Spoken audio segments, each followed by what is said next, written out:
acara ini disponsori oleh... Bismillah, testing dengar suara ke? Siapa yang ada tu? Boleh komen tak? Dengar suara ke tak? Okey. Dari tadi saya cakap tak ada suara lah. Cakap seorang-seorang kan tadi. Baik, insyaAllah. Daripada awal tak ada suara kan tadi?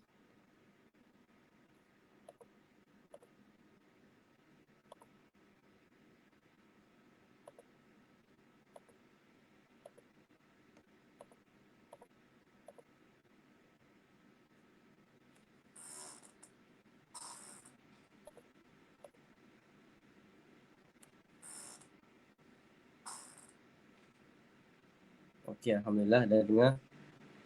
Tak tahu apa masalah dia. Hilang input. Baiklah. Tadi saya cakap bahawasanya kita hari ini akan masuk kepada Qismun Nubuwat. Bismillahirrahmanirrahim. Alhamdulillahirrahmanirrahim. Wassallallahu ta'ala ala sayyidina Muhammad wa ala alihi wa ajma'in.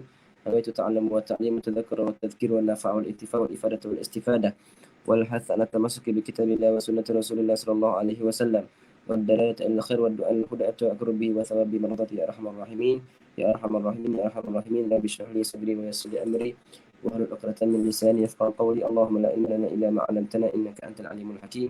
Wala haula wala quwwata illa billahil aliyyil azim. Saya tak tahu daripada awal tak ada suara. Dah kita dah buat mukadimah tadi. Tapi tak apalah, kita teruskan, kita terus baca kepada manzumah kita. Kita terus baca kepada manzumah kita. Nanti kita akan masuk pada pembincangan kita. Bismillahirrahmanirrahim. Abda'u bismillahi warrahmani wa birrahimi daimil ihsani. Falhamdulillahil qadimil awwali wal akhiril baki bila tahawuli. ثم الصلاة والسلام سرمدا على النبي خير من قد وحدا وآله وصحبه ومن تبع سبيل دين الحق غير مبتدع. وبعد فاعلم بوجوب المعرفة من واجب لله 20 صفة. فالله موجود قديم باكي مخالف للخالق بالإطلاق. وقائم غني وواحد وحي قادر مريد عالم بكل شيء سميع البصير والمتكلم له صفة سبعة تنتظم. فقدرة إرادة سمع بصر حياة العلم كلام استمر. وجائز بفضله وعدله ترك لكل ممكن كفعله. أرسل أنبياء ذوي الفطانة بالصدق والتبليغ والأمانة. وجائز في حقهم من أراضي بغير نقص كخفيف المرض. إسماتهم كسائر الملائكة واجبة وفاضل الملائكة. والمستحيل ضد كل واجب فاحفظ لخمسنا بحكم واجبي. Jadi kita dah sampai kepada bait ke-15. InsyaAllah hari ini kita akan cuba juga untuk sampaikan ke bait 15. Jadi kita akan bicarakan pada hari ini tentang sifat wajib bagi Rasul, sifat mustahil bagi Rasul dan juga sifat jaiz, sifat harus bagi Rasul. Seperti mana kita wajib belajar tentang 20 sifat wajib bagi Allah Subhanahu Wa Taala dan 20 sifat mustahil bagi Allah Subhanahu Wa Taala dan satu sifat yang harus bagi Allah Subhanahu Wa Taala yang kita bincang pada kelas yang lepas, sifat jaiz bagi Allah Subhanahu Wa Taala.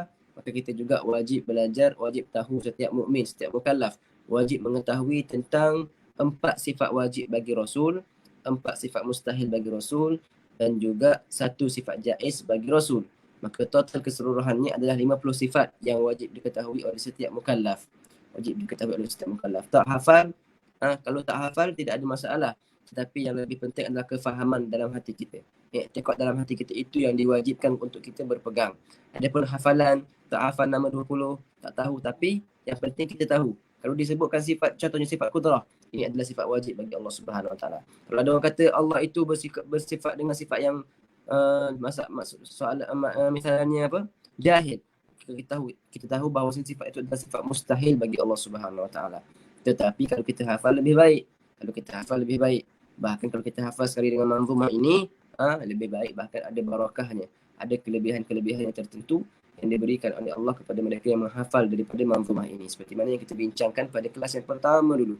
Bahawasanya penulis kitab ini bermimpi dengan Rasulullah SAW Dan Rasulullah bagi tahu padanya dalam mimpi, barang siapa yang hafal manzumah ini, dengan kata hafal dan memahami dan i'tiqad dengan hati dia, maka akan masuk syurga. Maka akan masuk syurga bermaksud apa? Tidak akan kekal di dalam neraka. Baik. Jadi setelah kita bincangkan pada kelas yang kemarin berkenaan dengan sifat jaiz, sifat harus bagi Allah Subhanahu Wa Taala, yang kita ketahui bahawasanya sifat harus bagi Allah Subhanahu Wa Taala itu apa? Apabila apabila Allah itu boleh membuat makhluk dan juga meninggalkan makhluk. Allah boleh pilih untuk dia menciptakan makhluk dan dia juga boleh pilih untuk tidak membuat makhluk, dan itu adalah perkara yang harus pada akal kita. Akal kita mengatakan bahawasanya wujudnya makhluk-makhluk yang ada ini, wujudnya bumi, wujudnya bulan, wujudnya matahari, wujudnya planet-planet semua itu, dan wujudnya manusia ini adalah perkara yang harus bagi Allah Subhanahu Wa Taala, dan tidak ada satu perkara pun yang wajib ke atas Allah Subhanahu Wa Taala berkenaan dengan perbuatan. Yang kita belajar dulu tu itu sifat wajib. Sifat wajib maknanya akal tak boleh terima ketiadaan sifat tersebut. Sekarang kita bincangkan tentang perbuatan. Tidak ada perkara perbuatan yang wajib ke atas Allah Subhanahu Wa Taala. Allah berbuat dengan kehendaknya, Allah berbuat dengan sesuka hatinya, dan Allah tidak ada paksaan. Tidak ada istilah paksaan dan tidak ada istilah kebetulan, juga tidak ada istilah buat kerana bersebab. Allah buat tanpa ada apa-apa yang menolaknya untuk membuat. Maka itulah sifat Allah Subhanahu Wa Taala. Kata dalam bait yang kita dah belajar semalam ini, wajaizun bi fadlihi wa adlihi, tarkul likulli mumkinin ka fi'lihi. Dan harus bagi Allah Subhanahu Wa Taala dengan kelebihannya, dengan kemuliaan yang diberikan olehnya dan juga keadilannya, Allah itu harus apa? Harus meninggalkan segala perkara yang mungkin, sama seperti dia membuatnya. Allah boleh tinggalkan perkara makhluk ini dia tak nak buat, Allah juga boleh membuatnya tanpa ada sebarang perbezaan di sisi Allah Subhanahu Wa Taala. Baik, maka hari ini kita akan masuk kepada kism yang kedua. Bahagian yang kedua daripada bahagian tauhid yang kita bicarakan, bahawa bahagian tauhid ini terbagi pada tiga. Yang pertama, bahagian yang menceritakan tentang sifat-sifat Allah Subhanahu Wa Taala, dipanggil qismul uluhiyat. Yang kedua, bahagian yang menceritakan, membicarakan tentang sifat-sifat wajib bagi Rasul. Ini dipanggil qismun nubuwat, bahagian para nabi.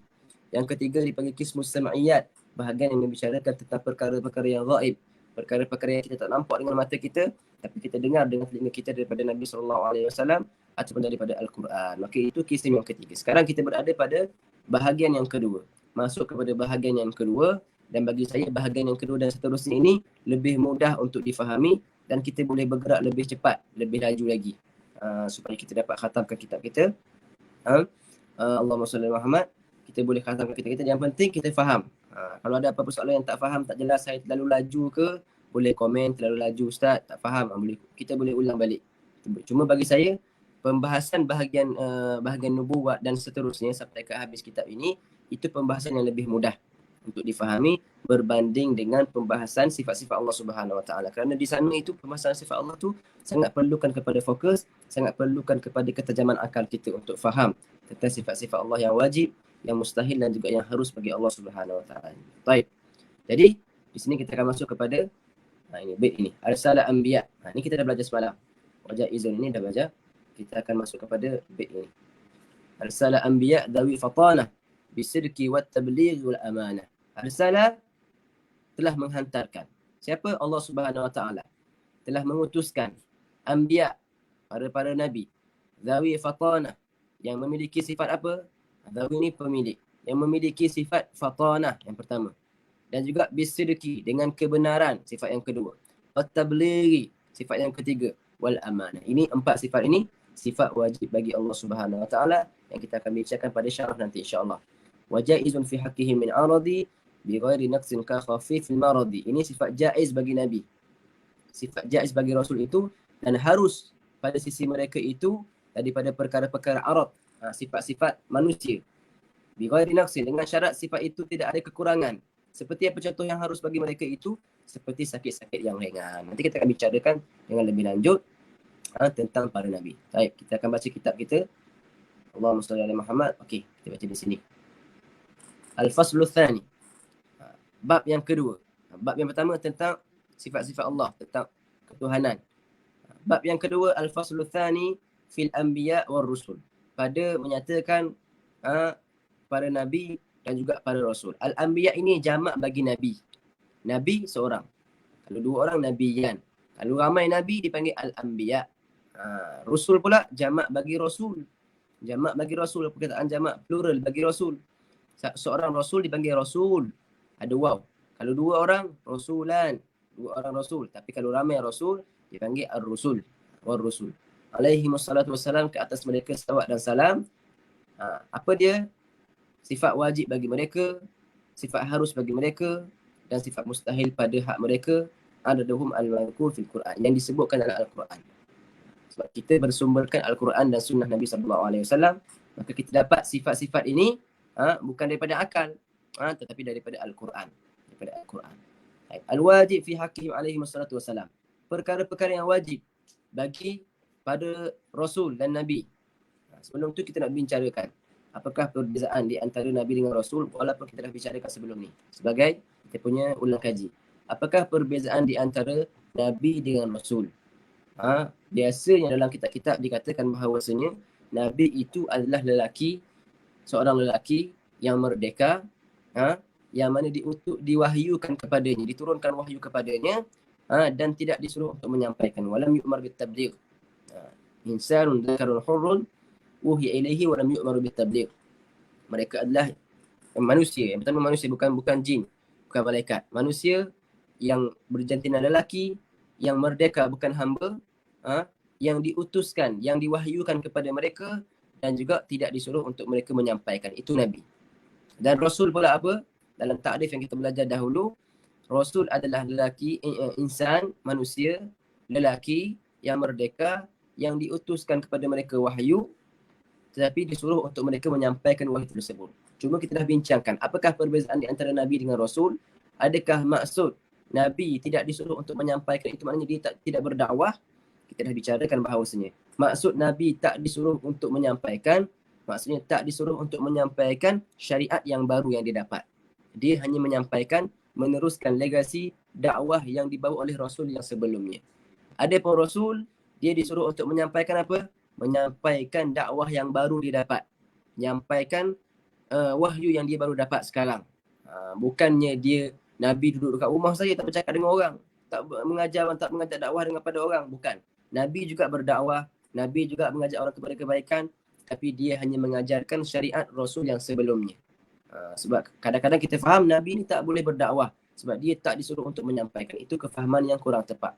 Kurang tepat. Sebab apa? Sebab kita sebagai orang biasa pun yang bukan Nabi pun, Nabi kata balighu anni walau ayah. Kita yang orang biasa pun Nabi kata sampaikan daripada aku walaupun sepotong ayat. Nabi suruh kita sampaikan dakwah. Apatah lagi Nabi yang diberi wahyu. Walaupun mereka bukan Rasul, tapi mereka juga berdakwah. Mereka hanya menyampaikan risalah ataupun ajaran agama yang dibawa oleh Rasul sebelumnya. Dan setiap Rasul itu adalah Nabi, dan bukan setiap Nabi itu adalah Rasul. Setiap Rasul mesti dia dah jadi Nabi, tapi Nabi tak semestinya dia dah jadi Rasul. Baik. Sekarang ni,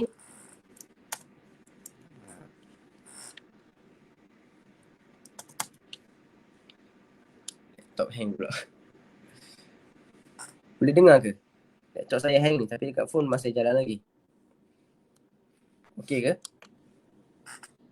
Kalau okey, cakap okey dekat komen.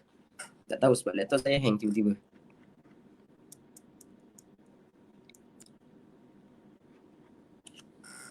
Dengar, baik. Slide mati kan? Slide mati kan? Slide dah tak ada kan? Sekejap, saya restart laptop saya sekejap. Jadi kita katakan bahawasanya beza di antara Rasul dengan Nabi adalah Nabi itu diberi wahyu kepadanya, diturunkan wahyu kepadanya, cuma tak disuruh untuk menyampaikan. Maksud tak disuruh untuk menyampaikan adalah apa? Tak disuruh untuk menyampaikan risalah yang baru. Bahkan para Nabi ini, mereka hanya dapat wahyu untuk diri mereka sahaja. Dalam masa yang sama, mereka menyampaikan dakwah Rasul yang sebelumnya. Ada beberapa Rasul dan Nabi hidup pada satu zaman. Maknanya pada satu zaman itu ada beberapa Rasul dan Nabi. Dan ada Rasul yang duduk seorang diri saja. Tidak ada Nabi dan Rasul yang lain bersamanya. Ada Rasul yang ayahnya Rasul, datuknya Rasul, ataupun datuknya Nabi. Ada Rasul yang hanya dia sahaja Rasul. Tidak ada orang lain. Seperti siapa? Seperti Nabi Muhammad kita SAW. Dia seorang sahaja yang menjadi Rasul. Tidak ada Rasul yang sezaman dengannya. Baik. Jadi, kita akan masuk kepada, kejap saya nak buka slide balik. Memang problem sikit internet lah 2-3 hari ni.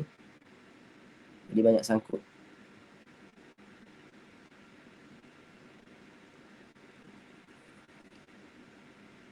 Sekejap. InsyaAllah banyak masalah hari ni. Banyak ujian hari ni. Daripada awal tadi tak dengar suara.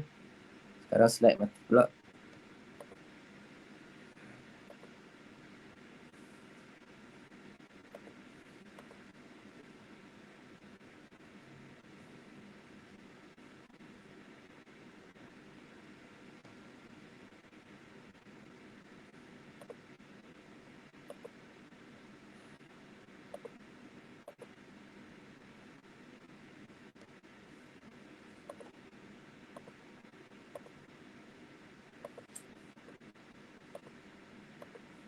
Okey. Nampak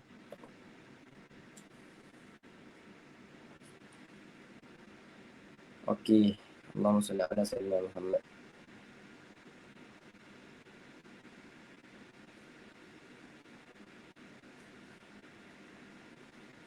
Okey. Dia kata di sini al-mufradat, anbiya. Anbiya ini apa dia kata? Bihadfil hamzah al-mamdudah lid-darurah. Kenapa tidak ada hamzah dekat belakang ni? Asalnya anbiya ada hamzah tetapi dipotong. Hamzahnya itu dihazafkan kerana kesesuaian bait. Kerana kesesuaian bait ini kalau tambah hamzah jadi lebih punya wazan dia. Dia punya apa suku kata dia, maka arsala anbiya David tanpa ada hamzah. Tidak dalam masalah bait ini kita boleh memotong atau menghazaf beberapa perkara untuk menyesuaikan dalam bait. Sebab dalam bait syair ini dia semua sama. Sebab itu kita boleh lagukan. Siapa itu anbiya? Jam'un nabi. Jamak bagi nabi. Yang mana kita dah terangkan kata dalam kitab ini, waqad taqaddama ta'rifuhu, dan telah berlalu dan telah diterangkan tentang ta'rif nabi pada kelas-kelas yang telah berlalu. Baik. Al-fatana. Apa ta'rif fatana? Ini sekadar ta'rif sahaja. Kamalul zakat. Kesempurnaan bijak. Akal yang sempurna. Wahidatul akal, dan akal yang tajam. Pada apa? Untuk menewaskan khusum. Untuk memaksa musuhnya ketika mana berhujah. Maka para nabi ini diberi akal yang cerdas, akal yang cergas untuk mereka dapat berhujah dengan orang-orang yang menentang kewujudan Allah Subhanahu wa taala, wa ibtalu da'awihi al-batilah, dan untuk membatalkan dakwaan-dakwaan mereka yang salah, yang batil. Maka sebab itu wajib bagi nabi itu ada sifat apa? Sifat zakat, sifat bijak, cerdik. As-sidqu, benar itu pula apa dalam bahasa Arab? Mutabaqatul khabarihim lil waqi'. Mutabaqatul khabarihim lil waqi'. Apabila khabar-khabar mereka itu, kata-kata mereka itu sentiasa kena dengan realiti. Maknanya mereka sentiasa khabarkan perkara yang benar sahaja. Maksud sidik ini apabila kita mengkhabarkan perkara yang betul-betul ada.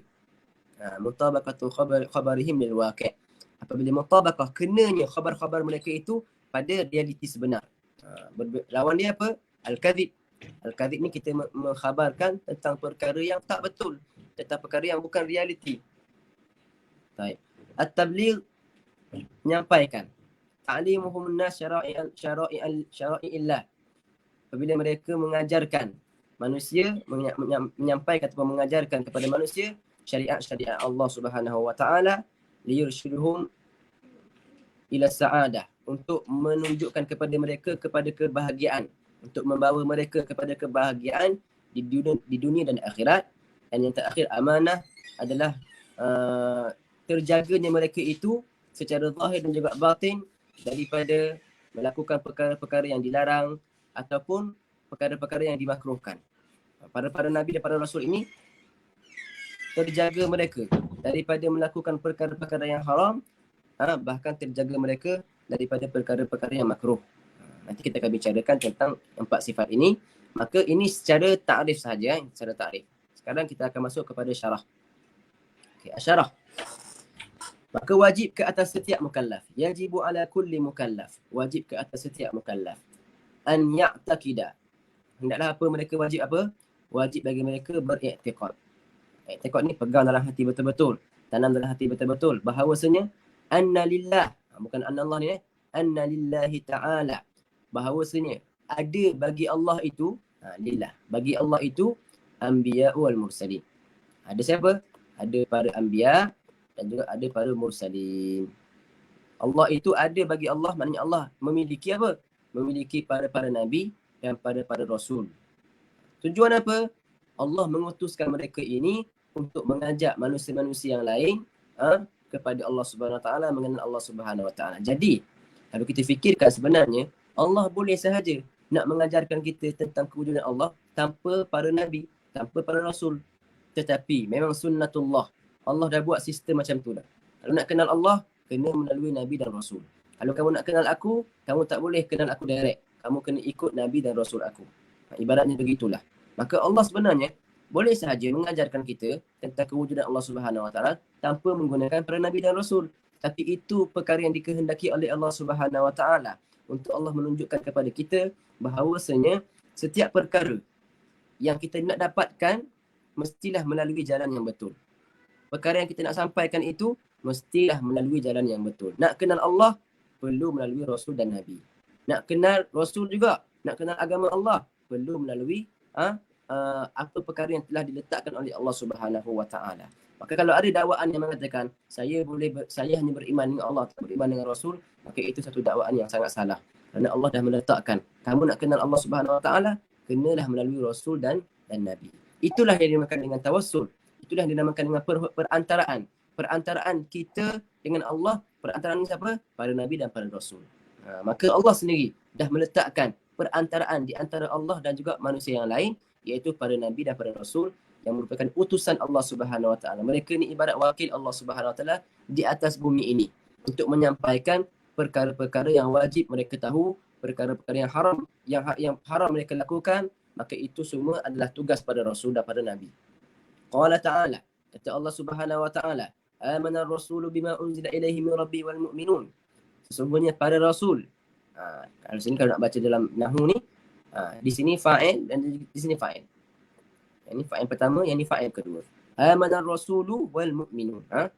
Sesungguhnya para rasul dan pada orang-orang yang beriman itu beriman dengan perkara yang diturunkan kepada rasul itu daripada Tuhannya. Orang mukmin dan para rasul itu sentiasa beriman dengan perkara yang diturunkan oleh Allah Subhanahu Wa Taala. Kullun, setiap daripada mereka itu amana billah, beriman dengan Allah. Ini rukun iman.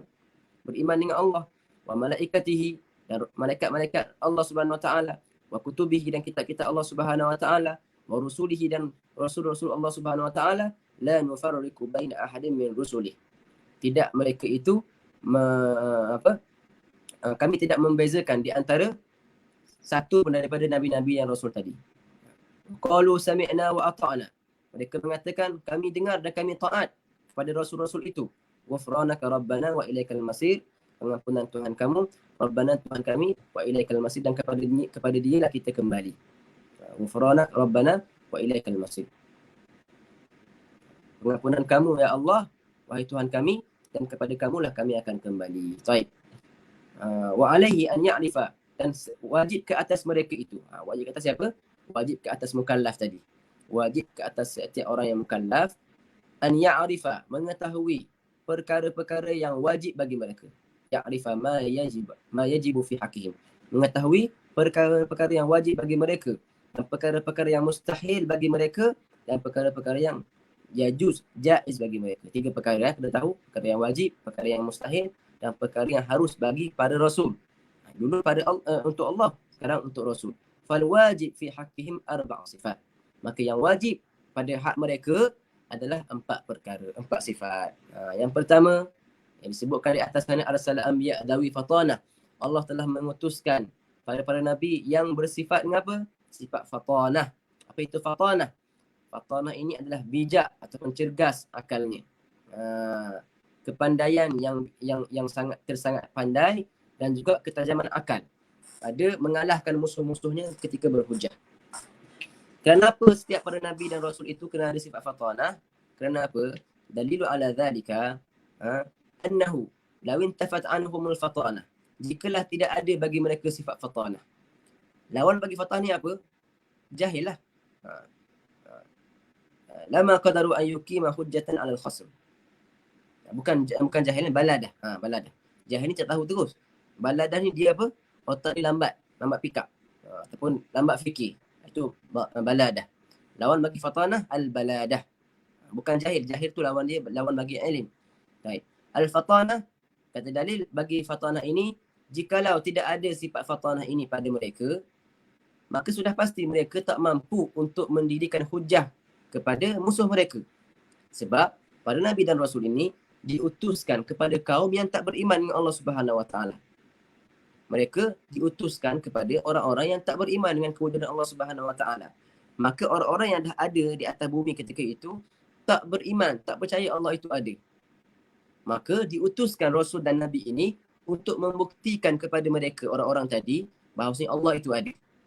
Dengan apa? Dengan berhujah. Dengan berhujah dengan mereka, berdebat dengan mereka. Wahai orang-orang yang berada di kampung ini, contohnya. Wahai orang-orang kaum Ad, contohnya. Apakah bukti yang kamu katakan bahawa Allah itu tidak ada? Mereka pun datangkan dengan bukti-buktinya. Maka tugas para Rasul dengan Nabi ini adalah untuk membalas kembali hujah-hujah mereka yang batil itu. Maka tidak mungkin para Nabi dan para Rasul dapat melawan hujah mereka itu melainkan dengan adanya apa? Adanya akal fikiran yang cerdas. Maka wajib bagi Nabi itu, maknanya Allah tak akan mengutuskan seorang Nabi ataupun seorang Rasul melainkan mereka itu bersifat dengan sifat fatanah. Cerdik. Wahuwa mahal. Ya. Jika tidak ada bagi mereka sifat fatanah, maka sudah pasti mereka tak mampu untuk membangunkan, melawan hujah-hujah ke atas musuh. Iaitu perkara yang mustahil. Kerana apa? Kerana dalam Quran banyak menyebutkan tentang kisah-kisah yang menunjukkan tentang perdebatan, penghujahan di antara Nabi dan juga kaumnya. Di anal Quran dalla fi mawadhi'in katsir. Kerana Quran banyak menunjukkan pada tempat-tempat yang banyak bahawasanya mereka itu ala iqamatihimul hujjah. Mereka itu mampu mendirikan hujjah, mampu berdebat dengan orang-orang kafir, dengan orang musuh-musuh mereka. Antaranya mana? Kisah Nabi Ibrahim. Ketika mana Nabi Ibrahim berdebat dengan ayahnya, dengan pakciknya sendiri ataupun dengan kaumnya. Wa tilka hujjatuna ataina Ibrahim ala qaumihi narfa'u darajatin man nasha' inna rabbaka hakimun alim. Ketika mana Nabi Ibrahim dah berdebat, dah berhujah dengan kaum mereka, Allah kata, itulah hujah-hujah kami. Itulah dalil-dalil kami yang kami telah berikannya kepada Ibrahim. Maksudnya Allah dah beri kepandaian, kebijakan, kecerdasan akal kepada Nabi Ibrahim. Atainah Ibrahim, kami telah berikannya hujah tersebut kepada Ibrahim untuk dia untuk dia berhujah dengan kaumnya. Narfa'u darajatin man nasha', dan kami akan mengangkat darjat siapa saja yang kami mahu. Inna rabbaka hakimun alim. Sebenarnya Allah itu maha bijak lagi maha mengetahui. Seterusnya kata Allah lagi, mana ni? 34.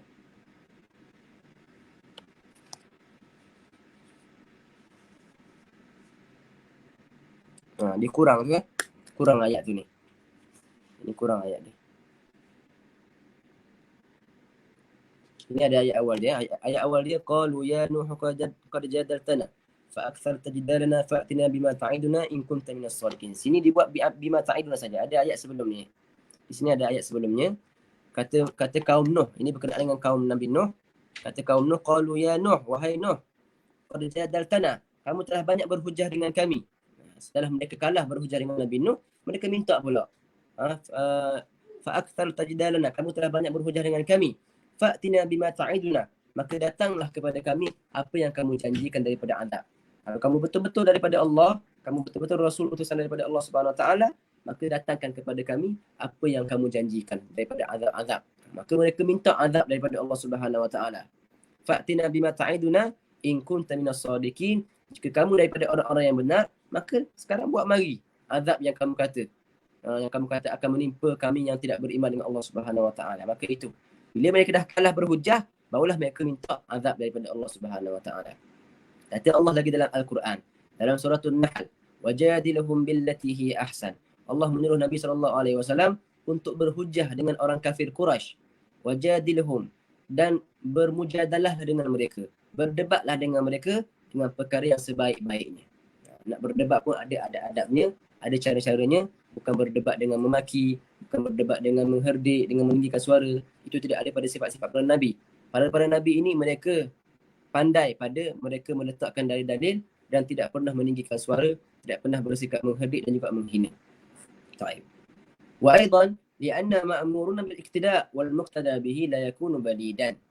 Juga dalil kenapa para nabi dan para rasul ini perlu wajib bersifat dengan sifat yang fatanah, kerana kita li'anna ma'muruna bil iqtida'. Kita ini Allah suruh kita untuk mengikut mereka.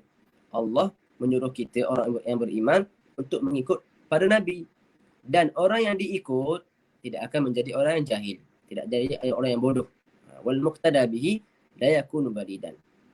Tak mungkin Allah akan suruh kita ikut seseorang yang balid, seseorang yang bodoh. Balid ni boleh terjemahkan sebagai bodoh lah, ataupun bukan kurang cerdik, memang bodoh. Beza balid ni. Balid ni memang otak dia lambat fikir, ataupun tak boleh fikir langsung. Itu sifat yang pertama yang wajib bagi para nabi dan para rasul. Bukan nabi sahaja, rasul juga bersifat dengan sifat fatanah. Semua nabi dan rasul wajib bersifat dengan sifat fatanah. Baik. Sifat yang kedua adalah sifat as-sidqu, benar pada kata-kata mereka. Tapi para nabi ini, mereka bukan sahaja benar pada kata-kata mereka, bahkan mereka juga benar pada perbuatan mereka. Kita perlu dua dia.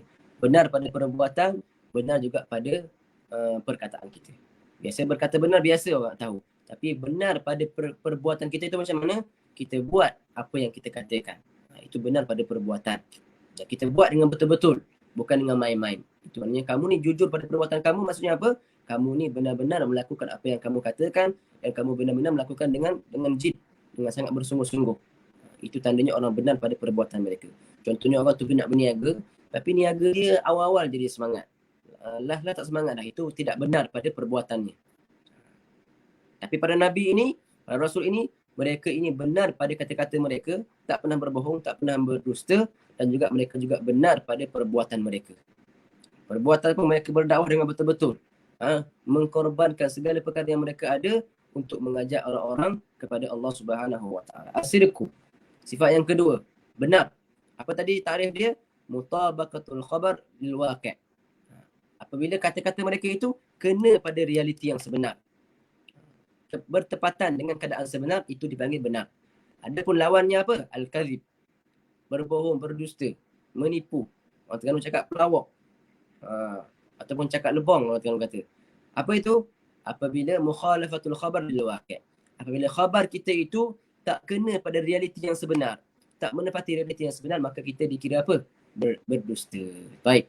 As-sidqu. Apakah dalil pada Nabi ini wajib bersifat dengan sifat yang benar? Qauluhu ta'ala, kata-kata Allah Subhanahu Wa Ta'ala, wa sadaqallahu wa rasuluh, dan telah benarlah Allah dan para rasulnya. Wa sadaqallahu wa rasuluh. Qauluhu ta'ala, wa sadaqal mursalun, dan telah berkata benarlah utusan-utusan Allah Subhanahu Wa Ta'ala. Qauluhu ta'ala, wa dhkur fil kitab Ismail, katakanlah bagi mereka dalam kitab tentang Ismail, innahu kana sadiqal wa'di, sesungguhnya Ismail itu adalah seorang yang menepati janjinya, wa kana rasulan nabiyyah. Menepati janji juga termasuk pada orang yang jujur, bukan hanya berkata-kata yang benar. Bila dia menepati janji, maka dia juga dikatakan orang yang benar. Sebab saya kata tadi, benar itu sama ada benar pada perkataan ataupun benar pada perbuatan. Benar pada perbuatan termasuk menepati janji. Maknanya dia buat apa yang dia katakan. Kerana apa? Li'annahum law jaza 'alaihimul kadhib. Jika harus bagi mereka itu berbohong, maknanya kalau kita boleh fikirkan Nabi itu boleh jadi dia berbohong, la lazimal kadhibu fi khabarihi ta'ala wa huwa mahal. Sudah pasti akan ada pembohongan yang dibawa oleh para nabi dan para rasul. Maknanya kalaulah kata Nabi itu pernah menipu, maknanya Nabi dan Rasul ini tak pernah sesekali mereka berbohong, mereka berdusta, walaupun pada perkataan yang biasa, percakapan harian mereka pun, mereka tak pernah berbohong. Sebab apa? Sebab kalau mereka pernah berbohong pada percakapan biasa harian ini, maka sudah pasti mereka juga boleh berbohong pada khabar yang mereka sampaikan daripada Allah Subhanahu Wa Taala. Itu adalah perkara yang mustahil. Itu adalah perkara yang mustahil. Maka para nabi dan para rasul itu mustahil bagi mereka sifat apa? Sifat berdusta, sifat berbohong. Dan wajib bagi mereka sifat apa? Sifat benar pada kata-kata mereka dan benar pada perbuatan mereka. Benar pada perbuatan mereka. Dan memang benar sebenarnya orang Arab dahulu memang berbohong ni satu sifat yang sangat aib pada mereka. Bukan kata para Nabi sahaja. Ha? Bahkan orang Arab secara umumnya ketika zaman Nabi Muhammad SAW, berbohong itu satu kesalahan jenayah yang sangat besar sekali. Satu kesalahan yang besar. Cuma di zaman mereka itu ramai orang yang khianat. Berbohong tak ramai tapi khianat ramai. Bahkan kata para ulama, para sahabat Nabi SAW tidak ada satu pun di kalangan sahabat Nabi yang pernah berbohong. Bukan kata Nabi ni, sahabat-sahabat Nabi sendiri. Semuanya tak pernah berbohong, tak pernah berdusta. Sebab itu para ulama hadis mengatakan, semua sahabat itu udul. Bila pada sahabat Nabi SAW khabarkan kepada kita sesuatu perkara, maka tidak ada syak lagi pada kebenarannya. Kita kena beriman. Kita kena ketahui bahawa perkara yang sahabat beritahu kepada kita, semuanya itu tidak ada pembohongan, semuanya adil. Mereka tak pernah berbohong. Sebab itu perbuatan sahabat juga menjadi dalil untuk kita. Kalau sahabat buat bermaksud apa, perkara itu boleh kita buatkan.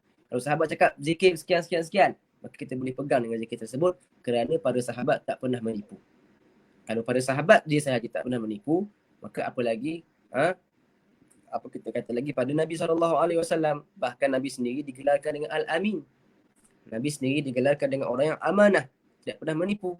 Ketika awal-awal kehidupan Nabi SAW, sebelum diangkat menjadi Nabi lagi, dia dah digelar sebagai Al-Amin, yang benar ataupun yang amanah pada amanah yang diberikan kepada mereka. Bahkan Nabi SAW, itu dalam masalah amanah lah. Cuba kita katakan bahawa para sahabat Nabi pun tak pernah berbohong.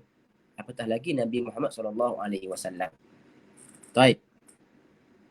Katakan dalam hadis Nabi SAW, barang siapa yang mengeluarkan dusta daripada bibirnya, maka para malaikat akan lari daripadanya.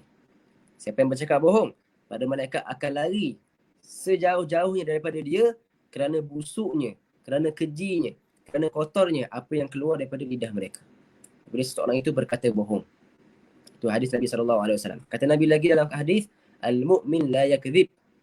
Orang mukmin tak akan sekali-kali menipu. Orang mukmin tak akan sekali-kali berbohong. Sebab itu Allah sebut dalam Al-Quran, innama yaftaril kadhiba alladhina la yu'minuna bi ayatillah. Sesungguhnya orang yang menipu itu adalah orang yang berdusta dengan ayat Allah Subhanahu Wa Taala. Maka menipu ini adalah sifat orang kafir, bukan sifat orang mukmin.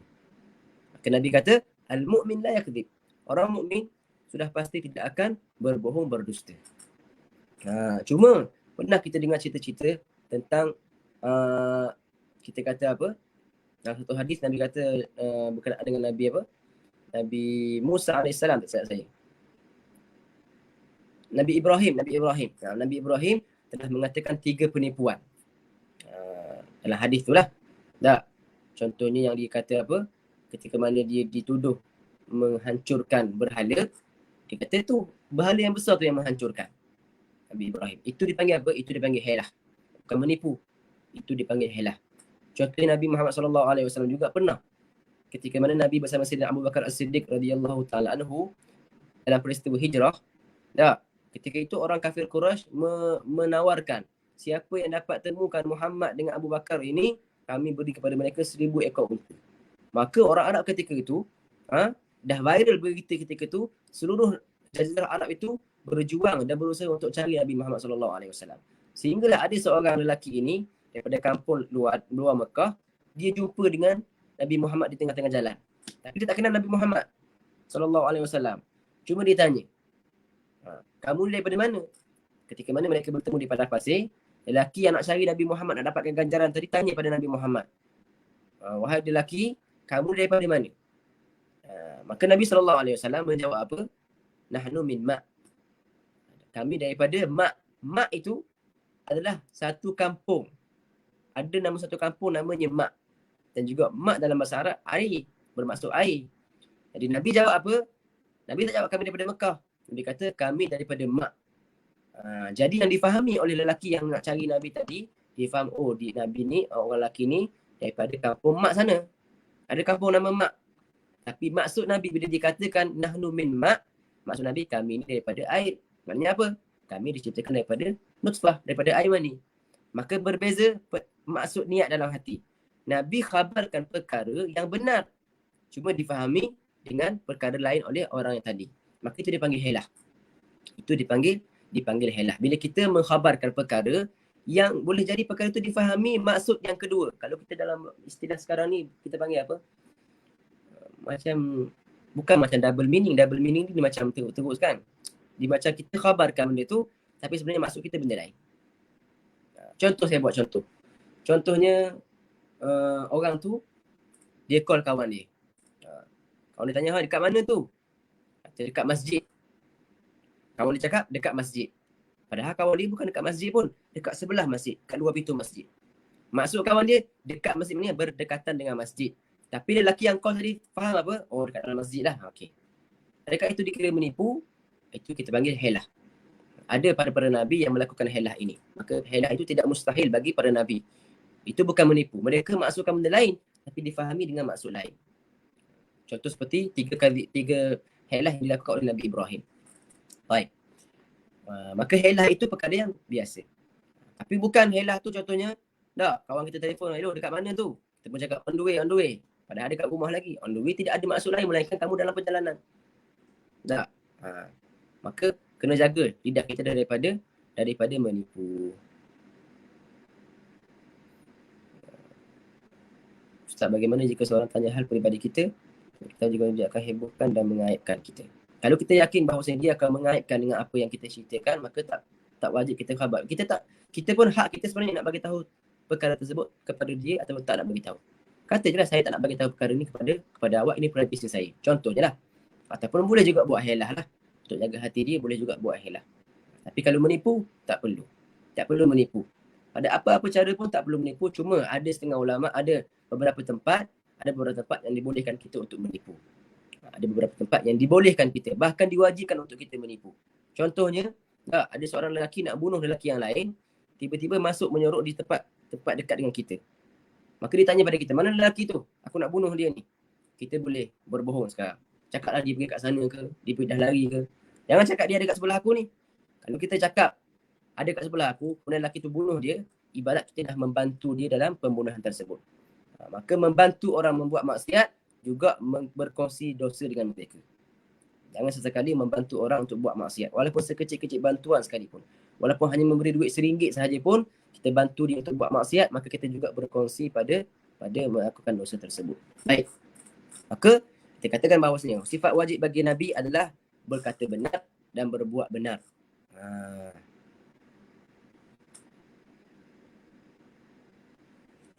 Dan kata para ulama, siapa yang sentiasa jaga kata-katanya untuk membenarkan kata-kata dia, sentiasa jaga lidah dia daripada perkara-perkara yang bohong, maka Allah akan jaga tubuh badan dia sentiasa benar pada perbuatan dia. Allah akan jaga perbuatan dia. Baik. Yang ketiga adalah at-tabligh, menyampaikan. Sifat wajib bagi Nabi SAW adalah menyampaikan segala perkara yang disuruh oleh Allah untuk dia menyampaikan. Kena faham bahawasanya segala wahyu Allah Subhanahu Wa Taala yang diturunkan, yang dikhabarkan kepada Nabi SAW, ada tiga jenis. Ada wahyu yang Allah suruh Nabi beritahu kepada orang lain. Yang ini wajib bagi Nabi menyampaikan semuanya. Tidak ada satu perkataan pun, tidak ada satu perkara pun yang Nabi sembunyikan. Segala perkara yang Nabi disuruh oleh Allah untuk menyampaikan, maka Nabi telah menyampaikan semuanya. Al-yawm akmaltu lakum dinakum. Kata Allah, Nabi kata dalam hadis kan, aku telah sempurnakan penyampaian aku. Ala qad ballaghtu. Bukankah aku telah menyampaikan? Nabi ulang 3 kali ketika peristiwa Hajjatul Wada. Maka Nabi telah menyampaikan segala perkara yang disuruh oleh Allah untuk disampaikan. Kata Nabi SAW, tidak ada perkara yang memberi manfaat kepada kalian melainkan aku dah khabarkan kepada kalian. Dan tidak ada perkara yang memudaratkan untuk kalian melainkan aku dah beritahu kepada kalian supaya jangan buat perkara tersebut. Nabi dah beritahu dah pada kita semua perkara. Maka semua perkara yang disuruh oleh Allah untuk menyampaikan itu kisah yang pertama. Ada yang kedua, wahyu-wahyu yang datang daripada Allah kepada Nabi SAW yang hanya Nabi sampaikan kepada orang-orang terdekat dengannya. Ada, kata para ulama. Dan juga ada juga wahyu-wahyu daripada Allah SWT yang Nabi pun tak disuruh untuk menyampaikan. Yang dua ini memang Allah tak suruh menyampaikan melainkan pada setengah orang sahaja. Yang ketiga ni Allah tak suruh menyampaikan. Yang kedua Allah suruh sampaikan kepada setengah kaum sahaja. Setengah orang sahaja. Seperti apa contohnya? Seperti khabarnya tentang orang munafik. Nabi tahu setiap orang yang munafik. Nabi cakap kat siapa je? Nabi hanya beritahu kepada Sayyidina Hudzaifah Al-Yamani. Maknanya Nabi tak beritahu kepada semua orang. Sedangkan itu juga dikira wahyu. Itu juga dikira perkara yang gaib. Tapi Nabi tahu. Tapi Nabi hanya khabarkan kepada siapa? Kepada Sayyidina Hudzaifah Al-Yamani. Nama sahabat Nabi Hudzaifah Al-Yamani. Nabi tak beritahu kepada orang lain. Sebab apa? Sebab khabar-khabar seperti itu Nabi hanya khabarkan kepada orang yang khusus sahaja. Dan Allah pun tak suruh Nabi sampaikan kepada semua orang. Tak.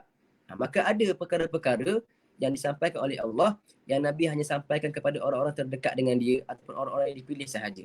Seperti tadi, nama-nama orang munafik. Sehingga kan Sayyidina Abu Bakar dengan Sayyidina Umar setiap hari pergi berjumpa dengan Sayyidina Hudzaifah Al-Yamani untuk bertanya pada Hudzaifah.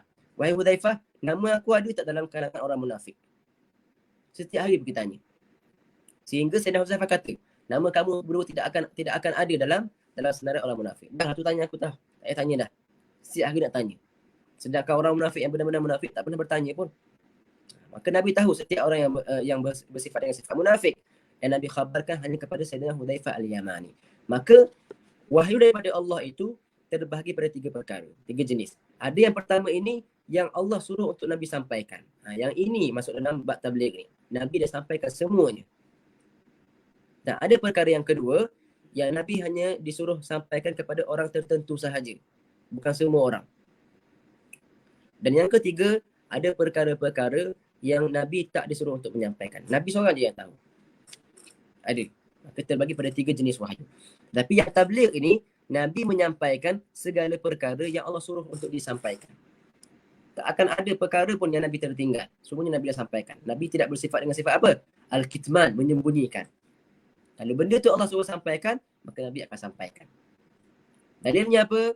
Wadalilu ala dhalika qauluhu ta'ala ya ayyuhar rasul balligh, wahai para rasul, balligh, sampaikanlah ma unzila ilaika, perkara-perkara wahyu-wahyu yang diutuskan ke atas kamu, kepada kamu daripada Tuhanmu.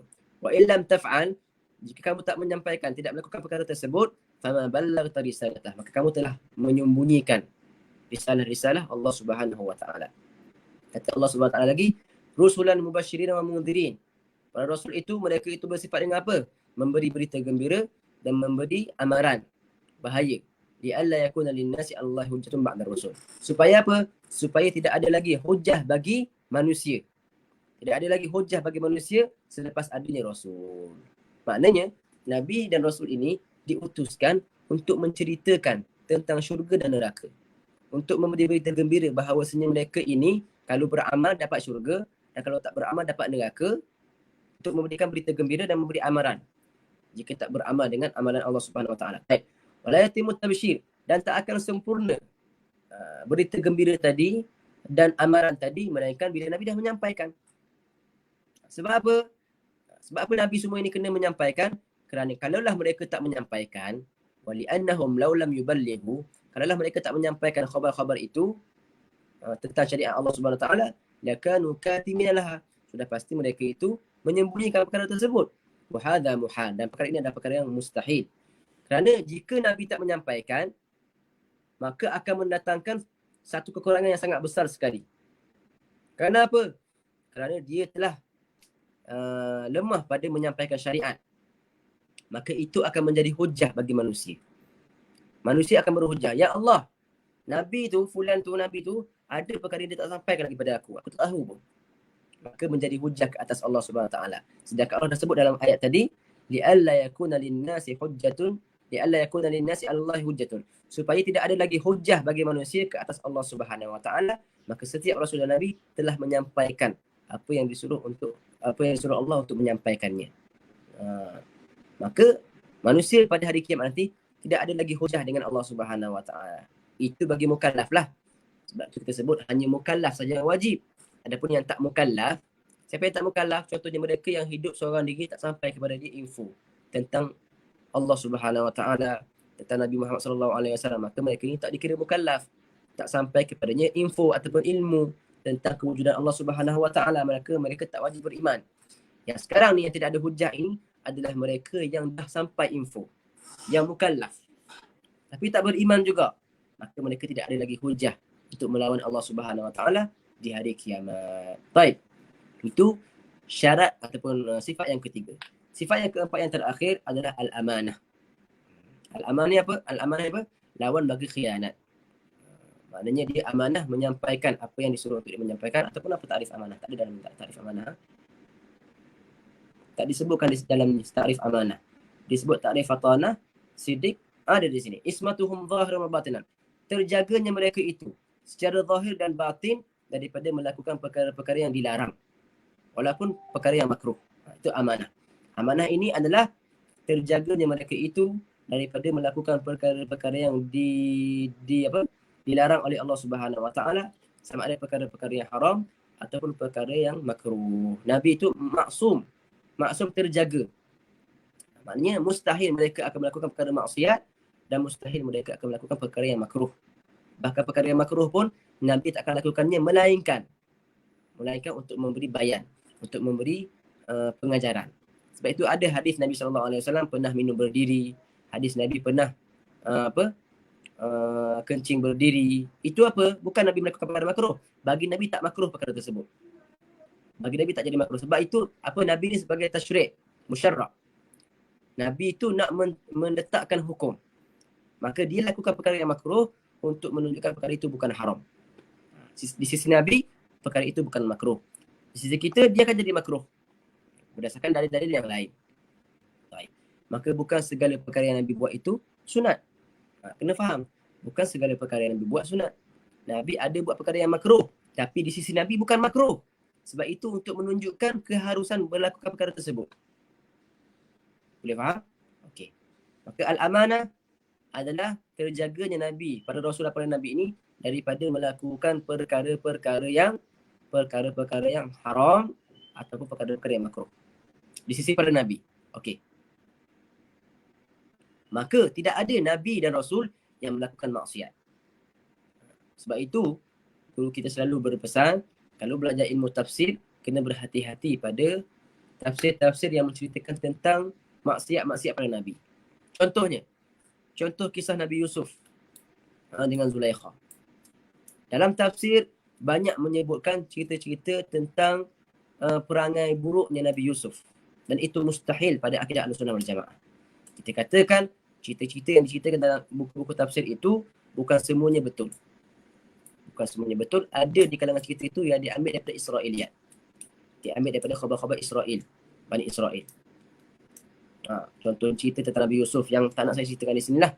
Contohnya cerita apa lagi? Cerita Nabi Daud alaihissalam. Berkenaan dia apa? Dia goda isteri seorang lelaki. Itu perkara yang mustahil bagi para Nabi. Itu adalah cerita-cerita Israiliyat yang tak harus kita berpegang dengan cerita tersebut. Kalau nak ambil tafsir, kena berguru dengan guru yang betul. Jangan ambil semua cerita dalam kitab tafsir. Sebab bukan semua cerita dalam kitab tafsir itu benar belaka. Bahkan kita kena bandingkan dengan sifat Nabi ni. Nabi itu tak akan pernah berbuat maksiat. Bahkan tak pernah terdetik pun dalam hati dia untuk berbuat maksiat. Allah dah jaga dia. Maka kisah-kisah seperti Nabi Yusuf dengan Zulaikha yang tak layak bagi Nabi itu semua perkara yang tak betul. Perkara yang tak betul. Baik. Apa dalil pada amanah ini? Dalil ala dzalika qauluhu ta'ala inni lakum rasulun amin. Sebenarnya aku bagi kamu ini adalah rasul yang amanah. Qauluhu ta'ala innallaha la yuhibbul khainin. Sebenarnya Allah tidak suka kepada orang yang khianat. Wa li'annahum, dan jika mereka itu khianat, law khanu bi fi'li muharram aw makruh, jika mereka pernah berkhianat dengan melakukan perkara-perkara yang haram ataupun perkara-perkara yang makruh, lan qalaba al-muharram wal makruh ta'atan.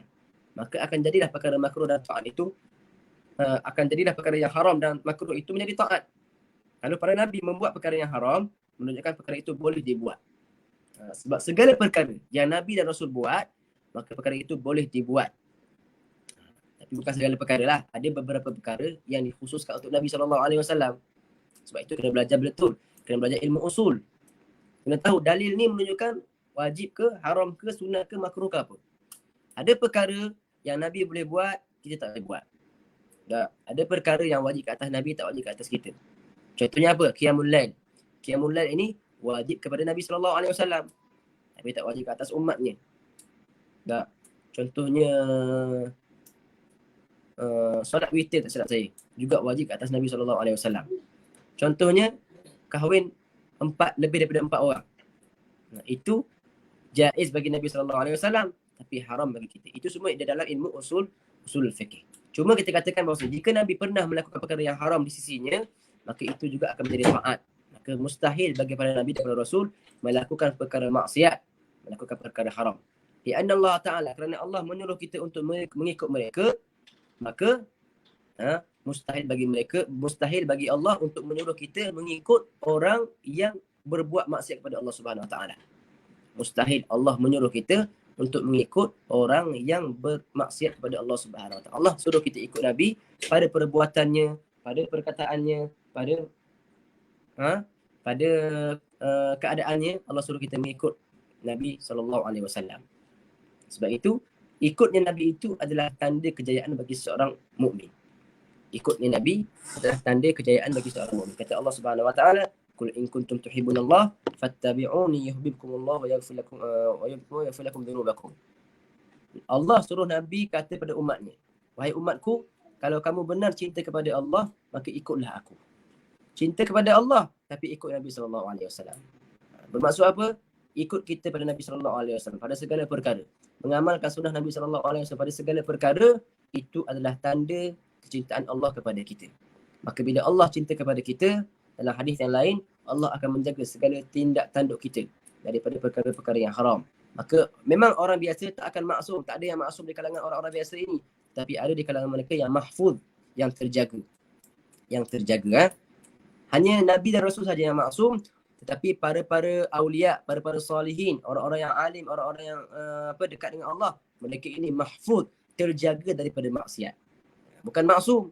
Maksum ni maknanya mustahil mereka buat maksiat, tapi mahfuz. Allah jaga mereka daripada maksiat. Ustaz, apakah perbahasan ulama tentang kalimah ummi di Al-Quran? Sebab saya selesaikan dulu. Jadi kita sampai di sini sajalah. Baki lagi ada kelas yang minggu depan, insya-Allah kita akan masuk kepada sifat jaiz bagi Rasul. Sifat yang harus bagi Rasul. Okey. Masalah ummi. Ustaz, apakah perbahasan ulama tentang kalimah ummi di dalam Al-Quran yang disandarkan terhadap Nabi Muhammad SAW? Apa yang kita belajar dari dalam kitab-kitab semuanya adalah bahawasanya ketika mana kita selawat kepada Nabi, Allahumma salli ala sayyidina Muhammad, Allahumma salli ala sayyidina Muhammadin Nabi ummi. Sifat Nabi itu sifat ummi. Ummi ni sebenarnya ada perbahasan yang luas, yang panjang tentang ta'rif atau maksud daripada kalimah ummi. Ada yang kata maksud ummi adalah dinisbahkan kepada Ummul Qura, Mekah. Nabi berasal daripada Mekah. Dan ada juga kol-kol lain lah. Cuma kol yang masyhur mengatakan ummi bermaksud apa? Ummi, ada yang kata ummi dinisbahkan kepada umaknya, maknanya anak emaknya. Tak. Tapi yang masyhur adalah ummi ini, Nabi itu bersifat dengan sifat ummi, maknanya apa? Tak menulis dan juga tak membaca. Tak boleh menulis dan tak boleh membaca. Okey. Kata para ulama, maksud Nabi tak boleh menulis dan tak boleh membaca adalah untuk membuktikan benarnya Al-Quran. Bila Nabi tak boleh membaca dan tak boleh menulis, menunjukkan apa yang didatangkan oleh Nabi SAW daripada ayat-ayat Al-Quran bukan daripada diri dia. Sebab orang kafir Quraisy menuduh Nabi sendiri yang tulis Al-Quran. Orang kafir Quraisy tuduh Al-Quran itu ditulis oleh Nabi SAW. Ataupun dikatakan Nabi itu baca daripada kitab-kitab yang lama, ditulis balik. Contohnya Nabi cerita pasal Ashabul Kahfi. Ashabul Kahfi orang Arab tak tahu. Yang tahu hanyalah orang Yahudi dengan Nasrani sebab ada dalam kitab mereka. Bila mereka bertanya kepada Nabi SAW tentang Ashabul Kahfi, Nabi boleh ceritakan balik tentang Ashabul Kahfi dengan ayat-ayat dalam surah Kahfi. Maka mereka mengatakan, itu Muhammad dah baca pada kitab-kitab kita dulu. Ditulis balik. Maka sifat ummi itu sebenarnya adalah kemuliaan bagi Nabi SAW. Sebab Nabi tak boleh membaca, tak boleh menulis, tapi ada ayat Al-Quran yang datang yang menceritakan tentang perkara yang dah berlalu. Maka itu kelebihan bagi Nabi SAW, bukan kekurangan. Sebab memang saya pernah baca lah, ada yang menyangkal dakwaan ini dengan mengatakan ummi itu adalah sifat kekurangan bagi Nabi SAW. Tak boleh membaca dan tak boleh menulis itu kekurangan bagi kita. Betul. Kalau kita tak boleh baca, tak boleh menulis, kekurangan.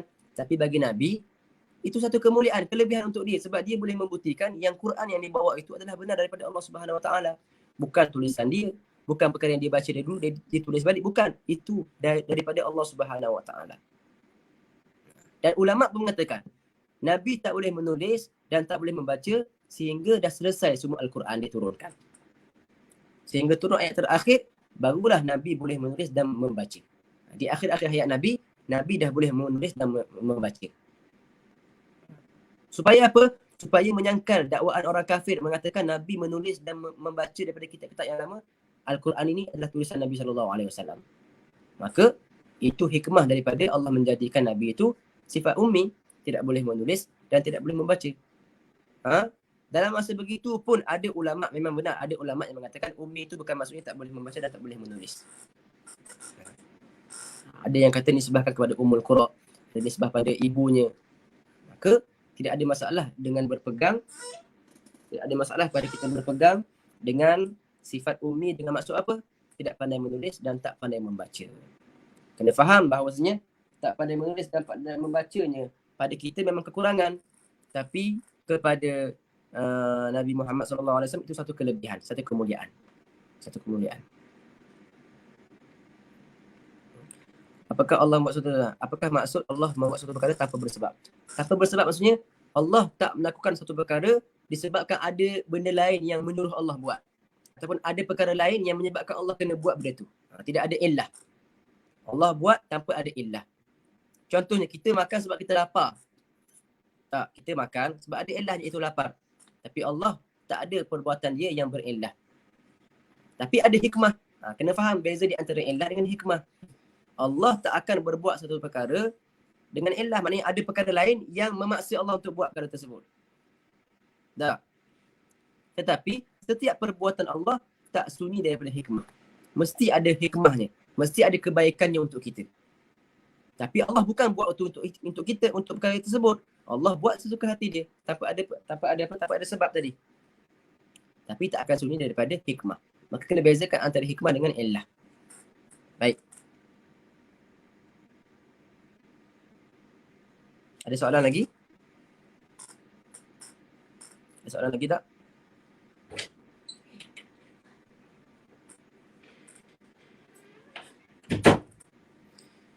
Baik, kalau ada soalan dah, kita pun dah lebih masa. Jadi, kita berhenti di sini dulu untuk hari ini. Apa yang baik itu daripada Allah Subhanahu Wa Taala, apa yang buruk daripada diri saya sendiri. Maaf atas kekurangan hari ini. Sebab tu saya berhenti lewat sikit sebab tadi mula-mula tak bunyi suara kan. Baik. Jadi kita mohon kepada Allah Subhanahu Wa Taala supaya Allah beri kita kefahaman dalam agama ini dan Allah memberikan kita taufik untuk kita terus mendekatkan diri kepada Allah dengan belajar ilmu agama Allah Subhanahu Wa Taala. Sallallahu taala ala sayyidina Muhammadin wa ala alihi wa sahbihi wasallam. Alhamdulillahirabbil alamin.